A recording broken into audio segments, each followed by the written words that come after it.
So my time has finally come. About a year too late. Yup, that's right. It's about time for me to review the most successful movie franchise of all time. Review 23 films that have completely changed the face of cinema. Well, not cinema, if you ask Martin Scorsese. That's right, I'm going to be going through the MCU. Over the next few months, I'm going to look at each MCU film individually, unless there's one that I just really don't want to watch. I'm looking at The Incredible Hulk, and I'm basically going to see how they fit into this wider universe that we've all grown to love. So, today, I'm going to have a look at Iron Man, and why it was the perfect foundation for this wider universe. With that being said, before the video starts, it would really be appreciated if you could hit like, and if you're new here, it would really help me out if you could hit subscribe, because I just restarted this entire channel. With that being said, let's get into Iron Man, the perfect foundation for the MCU.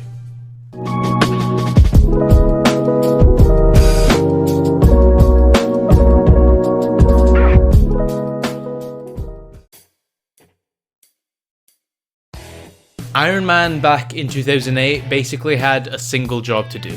To get general audiences on board with these B-list superheroes that Marvel still had the rights to.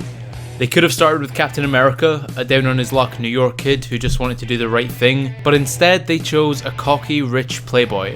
A man who, to put it simply, is the cool superhero. Or to quote Tyler from As Always, is the superhero for the dads. The thing about 2008 is that audiences were starting to get fatigued with the cheesy Sam Raimi-esque heroes, and so instead Marvel went the other way entirely. Because despite so many great things about this film, the one that stands out the most, the one that set the basis for the continued success of these movies, was, to put it simply, character. More specifically, the fantastic characterization of the man who would go on to become the Iron Man. We're introduced to the genius billionaire playboy philanthropist himself early on with the sounds of AC/DC, and immediately we know this guy is different. This guy is the coolest guy in the room at all times. The casting of Robert Downey Jr. was perfection, and the late great Stan Lee himself said that he was born to be Iron Man. Downey up to 2008 was far more notorious for his addiction issues and run-ins with authorities, and his life, to a certain extent, wasn't massively different to Tony Stark's, at least compared to the average person. The unique production process of the film's script also lent heavily into Robert's natural charisma and charm, with so much of the film being improvised, from the banter between him and Obadiah to the final and now iconic line that Downey topped the film off with. The truth is,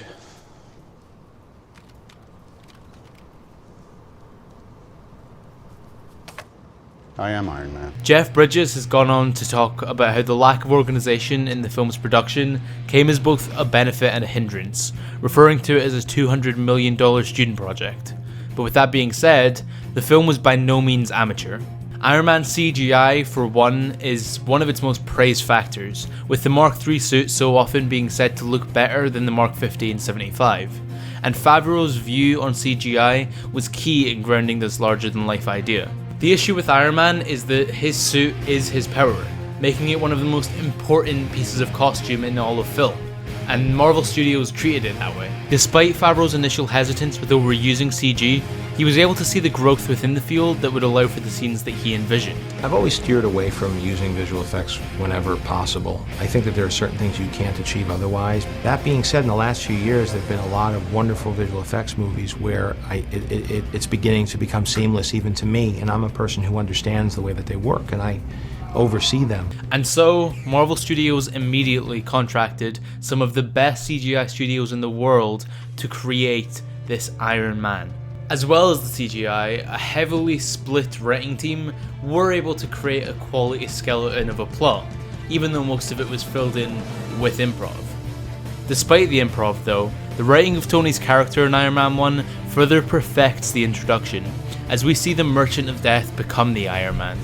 The catalyst for Tony's entire arc in this movie is Jensen, essentially Tony's guardian angel as he's captured by the Ten Rings in order to build his Jericho missile.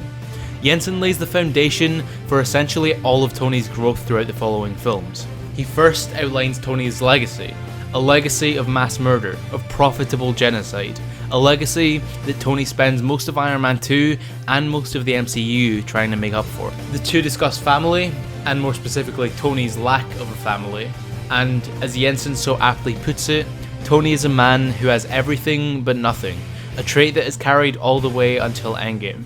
And finally, after Jensen gives his life to defend Tony's, he leaves a dying wish that imprints an image on Tony's mind that he would never forget. He tells Stark not to waste his life. Don't waste it. Don't waste your life. And as Tony suits up in the Mark I, he follows Jensen's advice, becoming Iron Man, metaphorically and physically destroying the legacy of destruction he left. Throughout the following acts, Tony further destroys this past legacy, shutting down his weapons program, protecting Jensen's hometown of Golmera, and gaining the full trust of Pepper in his new mission, the only family he has. Here, Tony takes the first steps into what would make him the poster boy of the MCU. Sure, we all love his charisma, his sarcasm, and his suits, but it's the man underneath, the loving and unstoppably dedicated man that we all loved from the moment we saw him, and from every moment then on. With that all being said, Iron Man really does falter in its third act.